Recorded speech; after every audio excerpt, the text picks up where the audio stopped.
see right now, without LeBron, Lakers are struggling. Let me tell you about a team I hate, all right? I know the Dallas Cowboys fan is here, so I had to make sure he knew how much I hate this team. I'm ready. I've often said that the people who run baseball, they try very hard to ruin it. I'm from Brooklyn. I don't have a problem saying it to his face. Oh, I'm from Brooklyn. Hey, guys, any...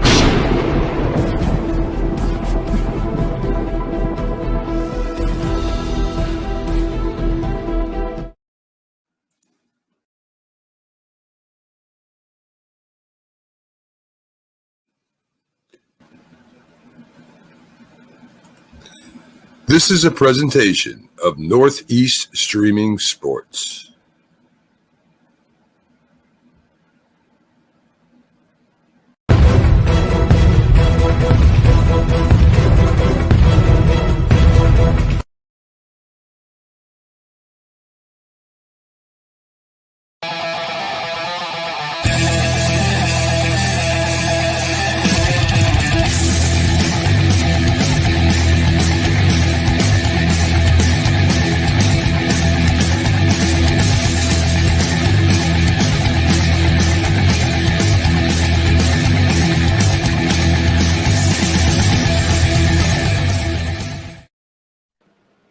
Yep. All right, we're here.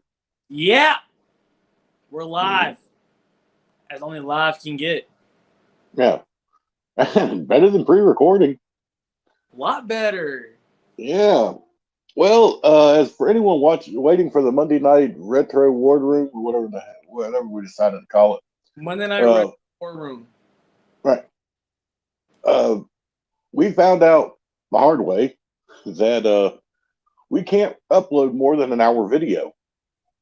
Especially by the hard way. Yeah, by the hard way, I mean we tried to upload an hour. Or me tried to upload an hour and 10 minutes, and it said no. So I don't feel like editing 10 minutes out of that damn thing. Hi, Tabitha. Hey, Tabitha. Just putting it bluntly, I don't feel like editing 10 minutes out of that. I mean, if you haven't done video editing, it's a pain in the ass. Dude, trust me, I've been there. I've done it. Not fun. No. So we're going to cover stuff today and possibly throw in a little of the Monday Night War. Yeah. Well, the big news for today is that the Owen Hart Foundation is partnering up with AEW. Yay, another dead guy for AEW to exploit. Wait till his kid gets in the ring. He could be -2.5. That was messed up. Hey, Daphne. So many levels.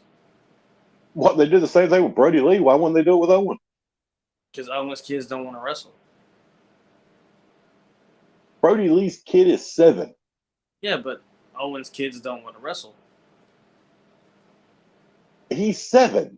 You know what? Most 7-year-olds want to be a vampire bad. They don't know what they're going to do when they grow up. That was exploitation if it was anything. Yeah. They freaking continue to throw Brody Lee down our throat and use his kid and put up, oh, well, it's cute and it's friendly. He hasn't. And they're going to do the same damn thing with Owen. He hasn't been on AEW since like forever. He's been on. No, they kept him mainly on Dark because too many people started saying, okay, it's time to stop this. And it's like I said, they're going to do the same thing with Owen. Everything's going to be Owen Hart. Well, I mean, they're doing an Owen Hart Cup. He's supposed to be in the video game. And they're doing some Owen Hart action figures and Owen Hart merchandise. And, you know, the only thing the merchandise, I can understand that. And, you know, maybe do action figures, stuff like that. But the Owen Hart Cup, I do agree with that. I think that's a great idea, honestly. Yeah.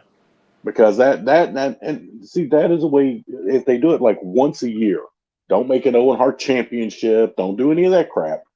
But once a year, they hold a Owen Hart tournament. Yeah. I think that would be good for AEW. Are they going to do it? Probably not. But they're probably going to end up doing something like that. You know, it just comes down to it. I mean, we have to see where it goes. Like I said, judging from their past experience, they're going to exploit this for everything it's worth. And a lot of people are saying that it's a good thing. I see it two ways. Okay, I like the fact that Owen Hart's finally being remembered. Because I mean, you said that earlier, and we got to stop with the Owen Hart's now being remembered. I've heard that guy's name more since he died than when he was alive. I'm just saying. Everybody, a dream match? Oh, it'll be Owen Hart. Owen Hart would be in the dream match. The real dream match would be Owen Hart versus Owen Hart with Owen Hart as a special referee. Dude. I mean, I'm sorry the guy died. I'm sorry the way the guy died.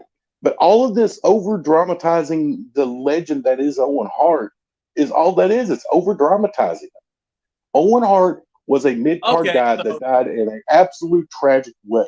So to remember him as the second coming of Jesus Christ, you've got to kind of shake your head and realize he was just a man. Okay, so he ain't going to rise from the dead in 4 days. So what you're saying is they shouldn't remember Eddie Guerrero. They shouldn't remember New Jack. They shouldn't remember China. Actually, do you know anyone remembering New Jack? Yeah, I do actually. Do you see New Jack tournaments going on? Do you see China tournaments going on? No, do you see Eddie Guerrero tournaments going on? No. You know why? Because they're not. I'm gonna say this. No one gave a fuck about New Jack. No one gave a crap about China when she died. I'm gonna come out and say it. People care more about Owen Hart. I don't know why, but they freaking do. Because they get to bitch. That's why. People love to complain. They love to sit on their asses behind their keyboards and go, I'm a social justice warrior. I'm going to bitch about Owen Hart not getting what he deserves. And that's why they love him. And the other thing is, Eddie died due to drugs. China died due to drugs. Sadly, New Jack died, even though he was sober, it was the effects of what he had done in the past. Yeah. Owen died in the ring. He died tragically. So that gives them even more to stand on because now they can hate the WWE because they made Owen do that. We can go on, and we have a name here. Another one, Test. There are literally hundreds of wrestlers that have died that no one gives a flying fuck about. Only because they don't have the bitchability. You put them in the bitchability, then they would be the same as Owen Hart. But here's the thing. And here's another great example. When you brought up Eddie Guerrero, remember this. Remember back when Eddie died and you had Rey Mysterio, instead of pandering to the crowd, trying to get them to help him get out of that move, he's sitting there going, Eddie, help me. And everyone was like, dude, this is too much. That is wrong.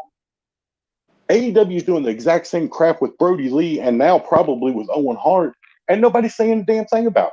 And actually, Tabitha, Owen didn't choose to come down like Shawn Michaels. That was forced upon him. As far as we know. The only thing, according to people that were there, that were there. You're an Owen Mark, and you're always going to be an Owen Mark. Because Owen was a damn good wrestler. Shut the hell up. Anyways. Owen was a mediocre mid-carder. The reason why Owen was... The only thing that I was told about from people that were there was that Owen went to Vince Russo and said, can we flip the entrances? I have to come out first because I can't get the harness off. Like I said, you're an O. That's a touchy one even for me. Ooh, we might have got a break pumped on that one. Let's just be real. Let's just be real. In the Hart family, it goes Brett, Owen. That's how it goes in the Hart family. Okay. And who the hell's the Hart family? Really? Who the hell's the Hart family? I'm just saying, why should we hold this person such a high regard just because the Harts do? Like I said, I'm sorry the man died. And I'm sorry for the way he died. But we could sit here till we're blue in the face. He was a mediocre mid-card wrestler. Sure, one of the nicest people to ever walk the face of the earth. But in ring, he was a mediocre mid-card wrestler that has not gone a day without somebody mentioning his name since the day he died. There's no forgetting Owen Hart because he won't go away.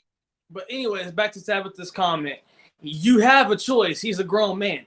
Okay, yeah, you're right. You do have a choice. But let me ask you a question. If you go up to your boss and say, I don't want to do this enough times, what's going to happen? If it's a violation of OSHA safety regulations, nothing. I'm just saying. Because then your boss gets fined. But in his mindset, he literally went up to Vince, not Russo, McMahon, and said, I don't want to do this storyline. I don't want to do this storyline. I don't want to do this storyline. And it was involving hold on a second. It was involving Deborah being in love with Owen Hart. Which I totally get that because his kids watched it. Okay? His kids watched Raw. I get it. That storyline, though, wanting to do the storyline and wanting to do the stunt are two different things. He lied. He even lied to Vince that day because Vince asked him, did you try it? Did you go up there and test run it? Owen lied and said, yes, he did because Owen was afraid of heights. Then you say from the beginning, no. How many people have looked at Vince and said no? He didn't. Okay.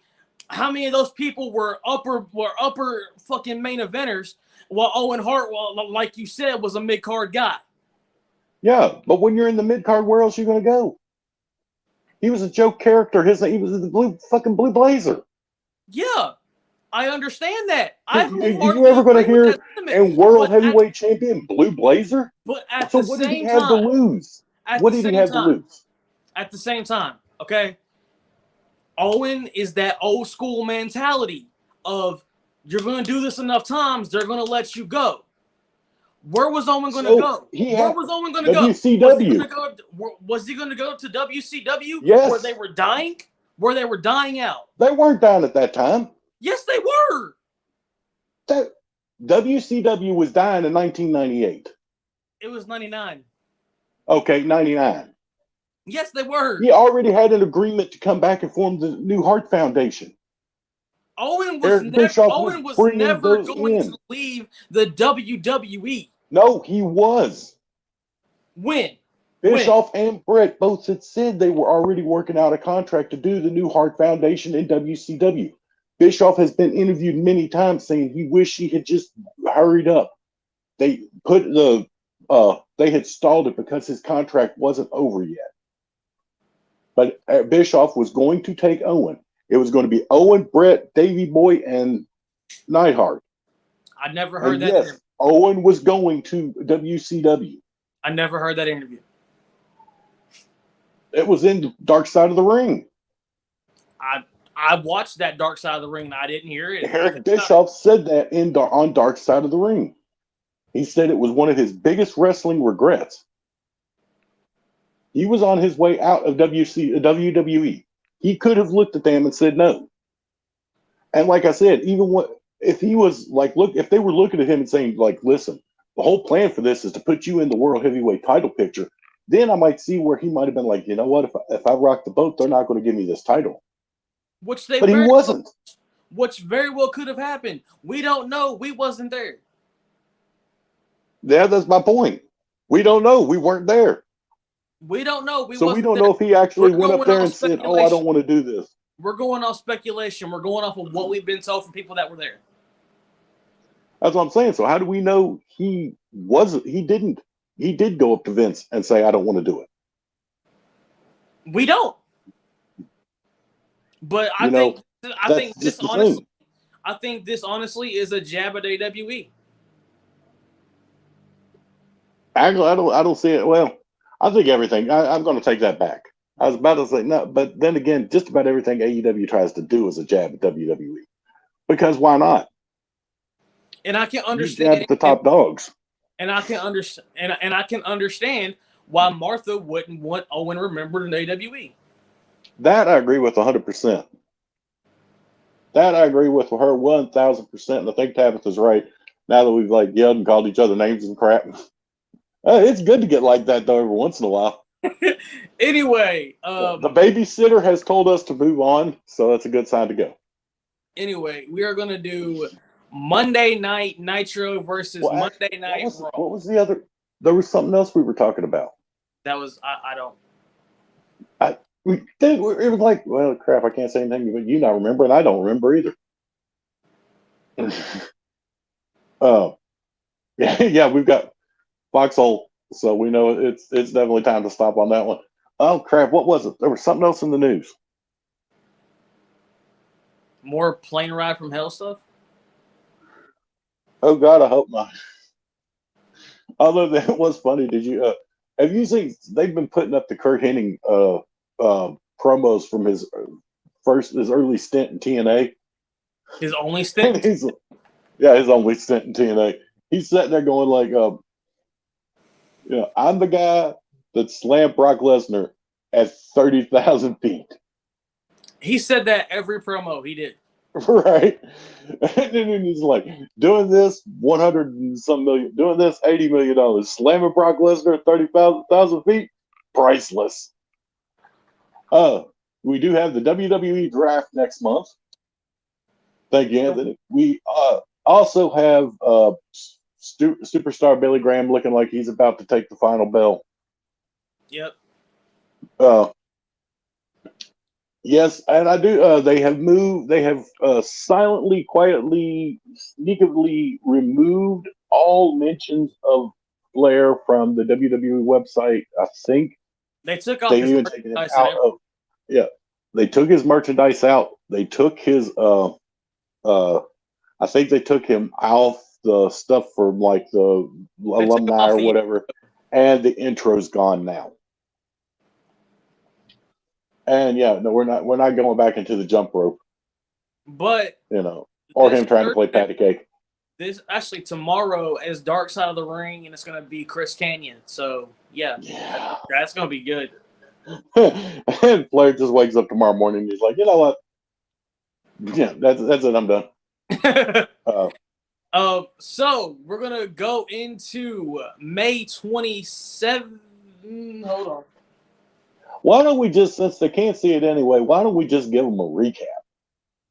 All right. Because I mean, let's face it, for Raw, on Raw's side of the coin, we had one of the worst matches I've seen in quite some time, and it actually involved Dustin Rhodes wrestling the Ultimate Warrior. Okay. Warrior clumsily danced around the ring, including one time that he looked like he was playing air drums, literally prancing, going like that, literally, even doing the sounds, to end in a double count out disqualification that ended up being actually the Ultimate Warrior beating Goldust by the end of the show.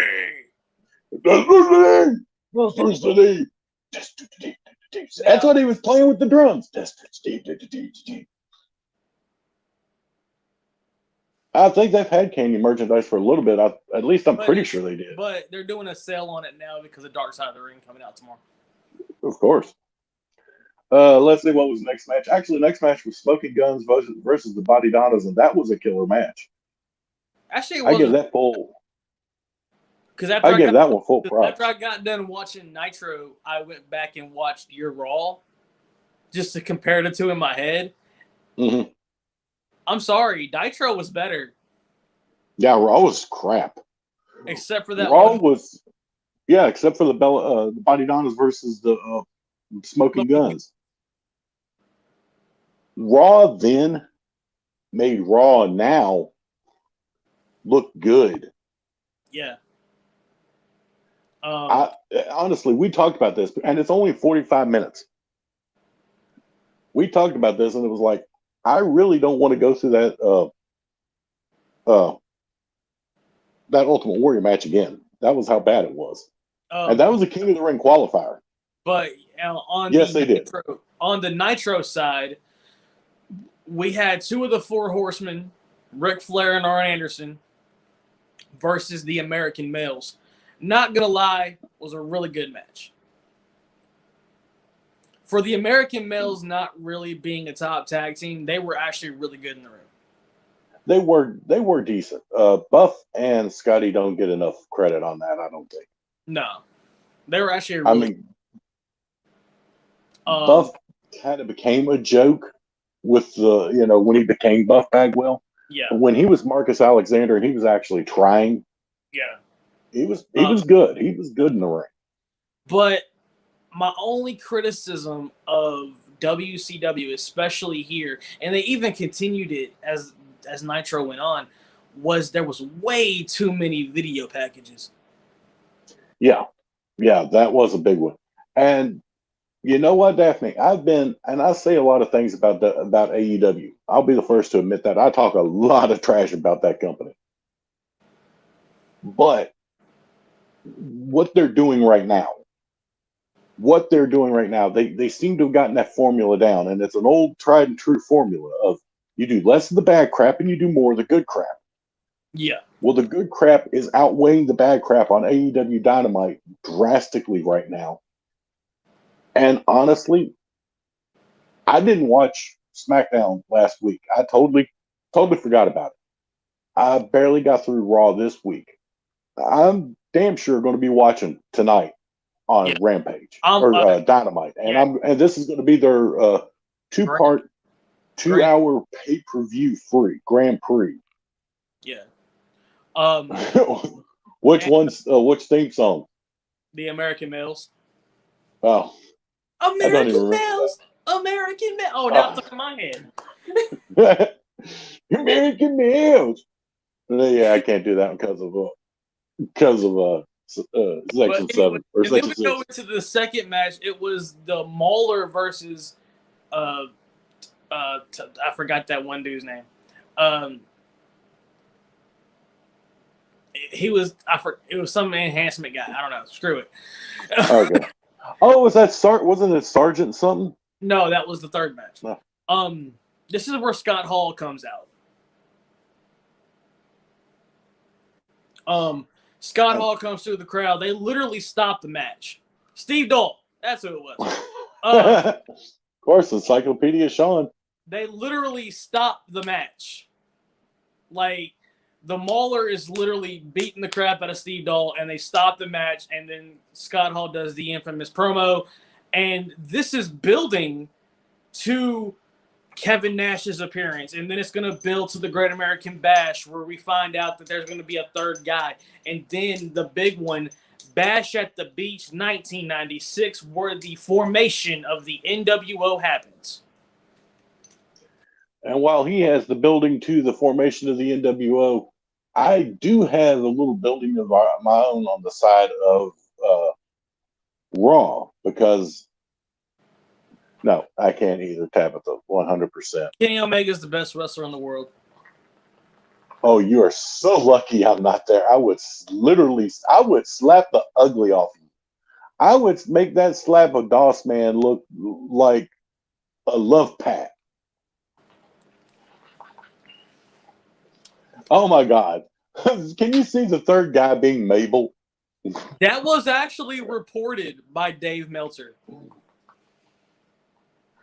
Yeah, but Dave Meltzer, I don't know. I've literally lost just about all respect for that man. And Raw is just trying too hard. You are right. Raw is trying way too hard. This past week, I will say that I thought the opening match, the 6-man tag match, I thought that was good. I really do think they have an interesting kind of concept here with a New Day versus Bloodlines feud. It could be something to work out, because, I mean, look, you've got the 3. I want to say this just a sec. I'm just going to put it out there. If you have a brand split, why do you have guys from SmackDown coming to Raw and vice versa? Just do away with the brands. Yeah, actually, I agree with that 100%. And I don't know. I would kind of have to break the sound barrier, at least moving, to get the ugly off of it. It's going to be a hard slap, but I'm willing to give it a shot. Are we going to have a slap fight that they had in the NWA? Sure, we'll do it Sunday. Live right here on Two Guys with a Wrestling Podcast. Yeah, we're going to have a slap fight. And then I'm going to go to slap you, and then I'm going to punch you in the face, and then run like a little bitch. Yeah, that probably sounds about right. Hey, Bray, I don't get you. But yeah, Omega has always been one that kind of can run thin. I think Omega worked good in Japan, where you could watch like the big matches he was in and not all the rest of them. Omega, I think Omega's problem is he tries way too hard.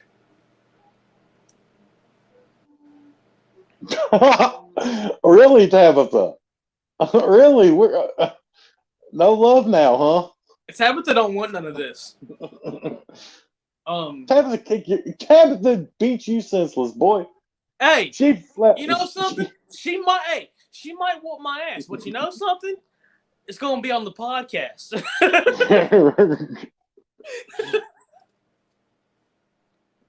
Yeah, I don't know. I'll be filming it, laughing at the whole time.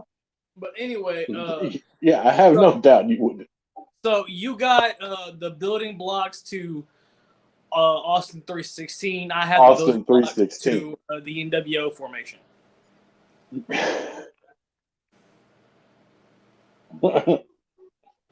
yeah, he does. Listen, Look here, I'm not gonna do it. See, I was trying to be, because see, I had something planned in my head for him to say, but he would have got mad as hell. I was about to give him his other nickname back.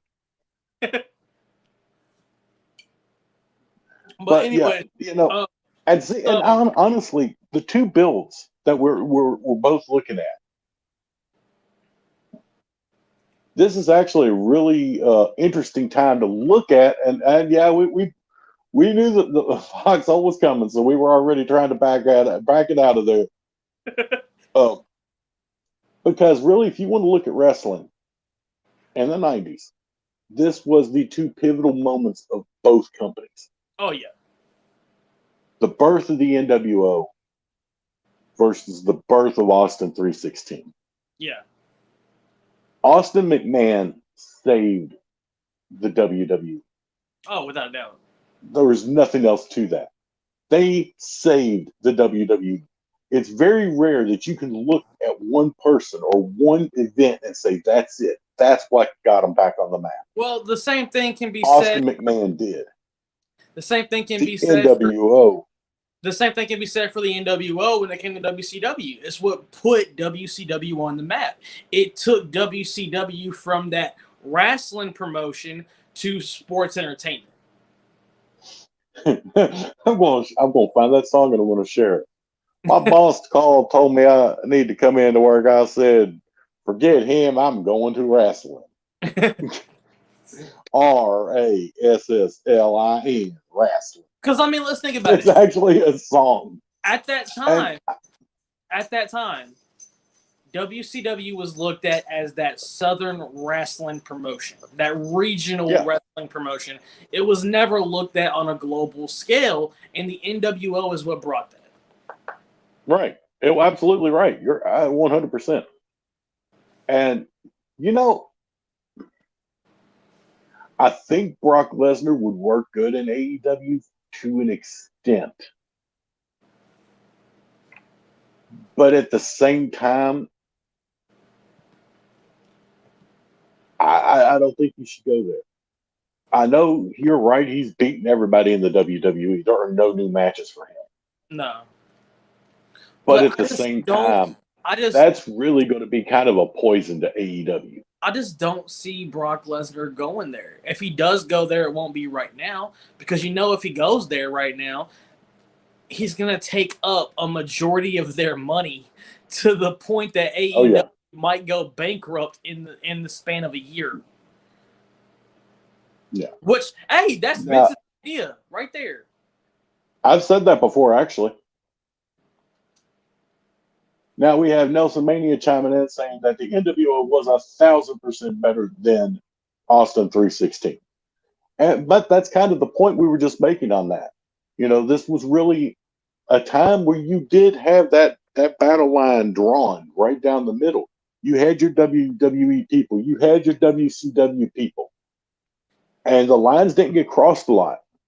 And you were willing to fight it out if someone was like WCW is better, man. Not WWF fans, really, and vice versa. You had that loyalty to your brand. Yeah.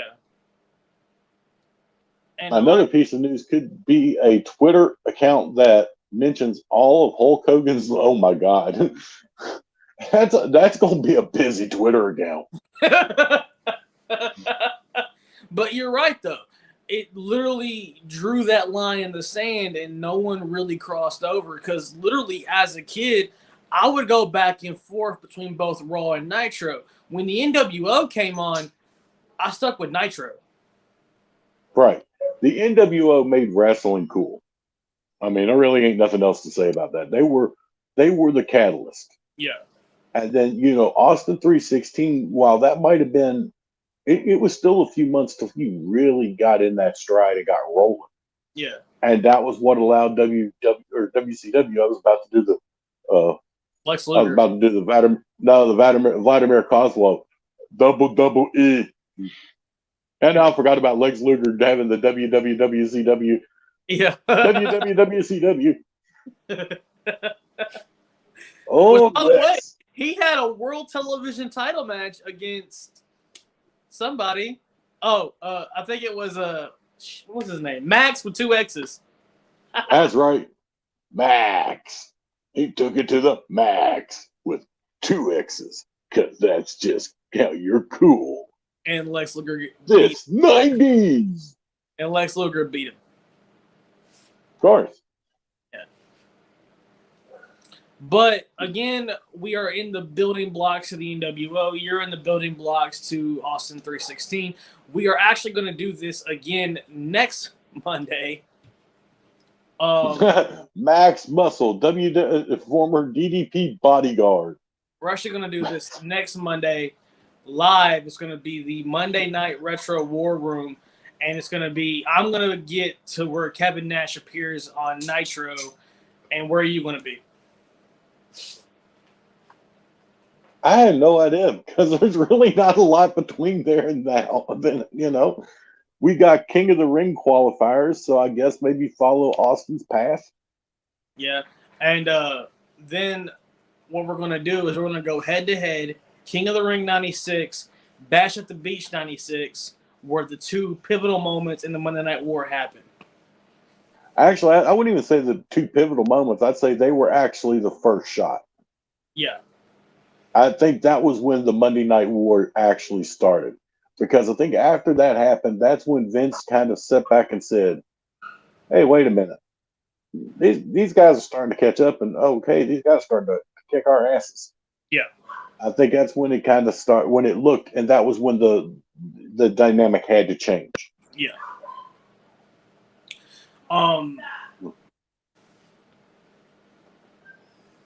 Absolutely. I think the best storyline is the Bloodlines right now in WWE. Oh, yeah. And hands down. Nelson did say something. Extreme Rules is this Sunday. Sunday. But before this Sunday's on Extreme Rules pay-per-view, yeah. Yeah. Well, they talked about, I think it was Cornette that even said it to him. He was like, what did you think was going to happen? 2 guys were leaving, 1 guy's a world heavyweight champion. Who did you think was going to take the blunt of this? The brunt had to get somebody, and it was Triple H. Exactly. Yeah. Tomorrow we are doing a rebooking of the Invasion. Yeah.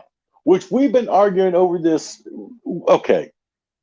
We've been wanting to do this rebooking now for 3 years, just about since the start of this podcast. Absolutely. We're going to be doing the live watch along like the last one. Again, we're going to be inviting anybody who wants to come on and try and sit there and talk crap about wrestling with us. Yeah, it's going to basically, we're calling this the Normal Rules pay-per-view watch along. Because there's basically only one Extreme Rules match in Extreme Rules. And that would be the Demon Balor versus Roman Reigns, which that's going to be bad. Your favorite wrestlers are going to die. Yeah, pretty much. Yeah. I got to say, yeah, the Demon's going to get killed. Hey, once Nelson Mania starts rolling wild, there ain't much stopping it. Sean, both of y'all need to behave after what happened on All Out. Really? By the way, use promo code ScrewYouNelson and save 10% on shipping. We were, like I said, it's and like I said, maybe we get Tabitha on there too. I'll give her control over StreamYard so she can start muting people. Because like I said, when she earns her, well, let's say she earns the money as the babysitter, but then again, we don't pay her. So, Dude, we don't pay nobody nothing. but it really makes you wonder. It's like, Like, dude, yeah, sure, okay. dude, we don't even get paid for this. No, not really. Like, at all. Well, actually, no. Technically, we do. Because of the stuff that I put out at StreamYard, or not StreamYard, but on the stuff I put out when we first started that was going through Spreaker is still there and it's still monetized. Yeah. It's just got to be above $10 to pay out. Yeah. And we're like 95 cents. Yeah. So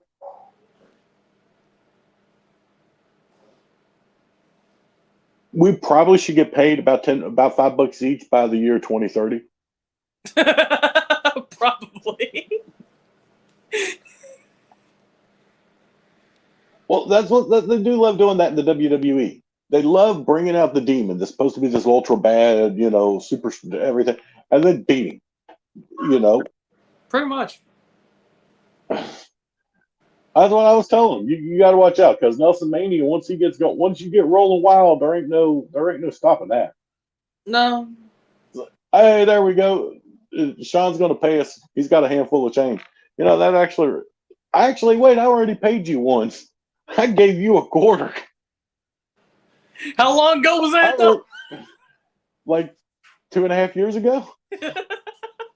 Here, hold on. Don't be an ass. Don't be an ass. Sunday, I got your payment for the year. All right. Yeah, Nelson Mania said you two ran into each other at Walmart a couple of days ago. All right. Well, that's been enough with the Wednesday WTF. We will see you tomorrow at what time, Joe? I don't know. Whatever time Joe wakes up. And Tabitha says she's got something for us. Just wait. And oh dear. I'm scared. But yeah.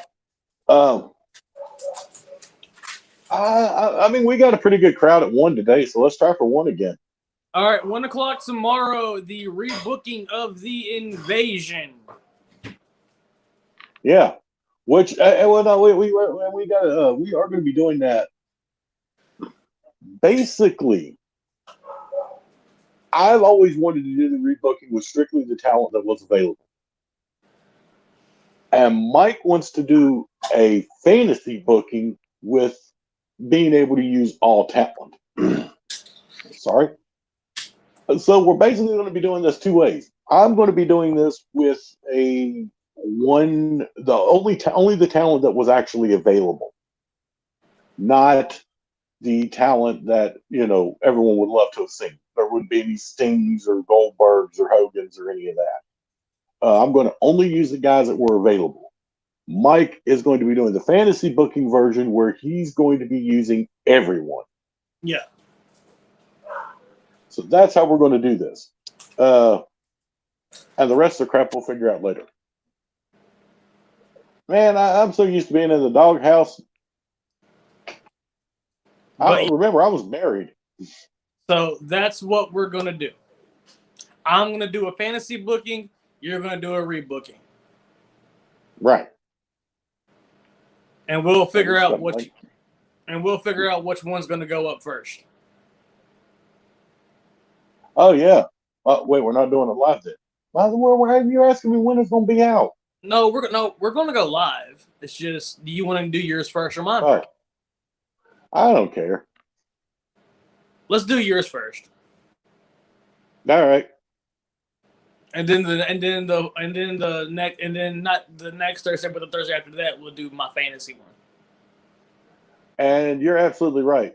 The crap with Bianca Belair at SummerSlam was exactly that, crap. Yeah. Okay, Tabitha picks. Tabitha says she picks. She's the secretary. She's the one. She's the All right, boss. Tabitha, you pick. Go ahead.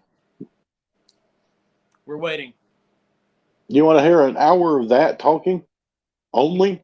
You want to hear an hour of that talking only? Actually, people have listened to that before. People listen to me too. Oh, how many? A couple of thousand. Oh, really? Hmm? When? My middle school play days. Well, I actually had with the Night Stalker. I have almost 6,000. Oh, she'll let us know tomorrow. I have almost 6,000 fans on the Night Stalker. I had 70,000 followers on Paranormal Horizons, and I've done live Yeah, but paranormal whatchamajiggers where I've had like 200, 250 people show up. yeah, but I'm cuter. Apparently not. Apparently, I am. I mean, actually, you would work for something paranormal. I haven't figured out you either. I haven't figured you out either. We should do I an know. I'm special. I'm special. I used to go to the school named Ed. My mommy said I was special. All right, we have done whatever I don't know what we've done. This is me trying to knock out caffeine too. By the way, My mommy it ain't said, working well. My mommy said these my special glasses. Made me look special. So before we get kicked off the air, let's get off the air and say, well, see. Wow. There goes all the blue crayons. And that's why he hides his. See, I don't care. I'm like, you know what? I don't give a damn. That's why he hides his. See? You know, it's not a matter of him going bald. It's his forehead trying to retreat down his back. I hate you so much sometimes. All right, let's get out of here. We got the foxhole warning for whatever this was today. See you guys tomorrow. Roll Tide. Roll Tide.